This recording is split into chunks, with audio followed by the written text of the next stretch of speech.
पाठ राखीन या मालिकेच्या पुढील भागात आपण पाहत असतो की ते आलोक चिडचिड करत असतो, त्यामुळे आरव त्याला विचारत असतो, काय झालं तुला इतकं चिडचिड करायला. त्यावर इकडनं आलोक म्हणत असतो, सुलक्षणाने जरी स्वतःच्या हिमतीवर हे सगळं काही उभं केलं असेल तरीसुद्धा ती अशा काही गोष्टी करते ना जेणेकरून दुसऱ्यांचं फक्त आणि फक्त नुकसानच होतं.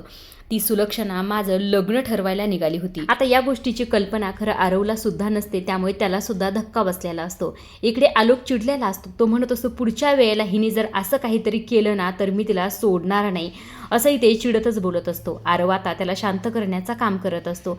इकडे दुसऱ्या बाजूला आजीसुद्धा प्राजक्तावर चिडलेल्या असतात. त्या म्हणत असतात, माझ्या जावाई बापूच्या आणि चारूच्या घरावर हे संकट आलंय ना ते फक्त तुझ्यामुळे आलंय, त्यामुळे या संकटातून तू त्यांना बाहेर काढायचं. असं म्हटल्यानंतर आता इथे प्राजक्ताला फार टेन्शन आलेलं. प्राजक्तापुढे मोठा प्रश्न उभा राहिलेला असतो. प्राजक्ताला तो भयान निर्णय घ्यावा लागणार असतो.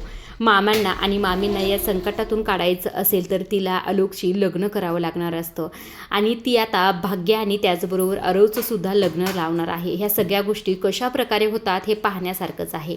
आजच्या पुरतं एवढंच. अशा डेली मालिकेचे अपडेट, नवीन प्रोमो जर जाणून घ्यायचे असतील तर चॅनलला जरूर सबस्क्राईब करा. धन्यवाद.